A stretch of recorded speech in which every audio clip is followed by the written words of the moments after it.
Hey everyone, I'm Kristen, the anxiety therapist, and today is part 4 of the 4-part series I'm doing on the fear responses, also sometimes referred to as acute stress responses or trauma responses. As a reminder, those include fight, flight, freeze, and today I'm going to be talking about the 4th one, the Fawn Response, which most people are unfamiliar with. This was a term that was first coined by therapist Pete Walker, who did a lot of work with trauma survivors. So we see this response a lot with people who have experienced some sort of childhood trauma or abuse, and it's said to develop after the other 3 responses have kind of proven to be unsuccessful in maintaining feelings of safety. So maybe we've tried that fight, flight, freeze, and it didn't give us that sense of safety. And so we developed the Fawn response, which is essentially when we're aiming to please, appease, or pacify the threat in an effort to keep ourselves safe from further harm. So it often leads to being sort of overly compliant.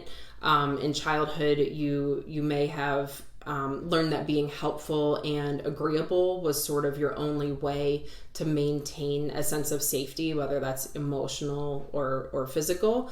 And so you develop this habit of sort of ignoring your personal feelings or desires. So some signs to look out for with the Fawn response include over-agreement. You're trying to be overly helpful a lot of the time. Your primary concern might be making somebody else happy as opposed to focusing on your own needs.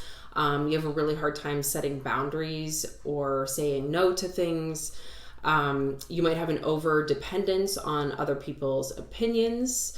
You might feel taken advantage of a lot, and you're more at risk to being vulnerable to narcissists. So this might show up in who you choose as a partner in adulthood. They might have some narcissistic tendencies, or it may result from having a narcissistic parent. So when we go into adulthood, this can sort of show up in different ways, and it often leads to a lot of people-pleasing behaviors and possible codependency in relationships. It can also cause a loss of identity and sort of a lack of concern for ourselves, right? Our needs and our desires are sort of the last thing to be considered. We might have difficulty identifying our feelings and ignore our own beliefs, thoughts, or truths, and feel really uncomfortable if prompted for those by someone. We might feel overwhelmed at times, but continue to take on more if asked. So this might show up a lot at work. Again, that boundary setting is really, really difficult, or maybe with household responsibilities. Just have a hard time saying no.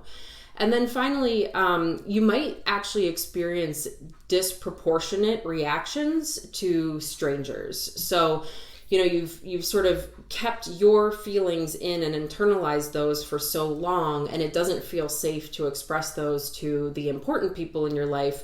So those sort of get displaced onto strangers.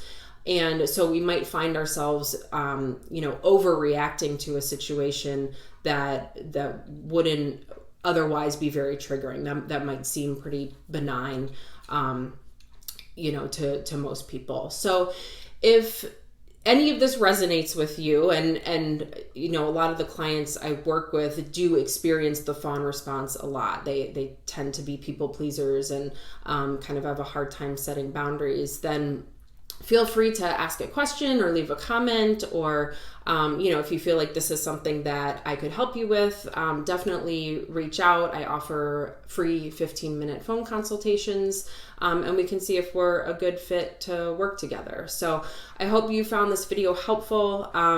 This is the last video in the 4-part series, but I will be offering some tips and advice for how to manage these fear responses in the next video. So stay tuned for that, and I hope you all have a great week.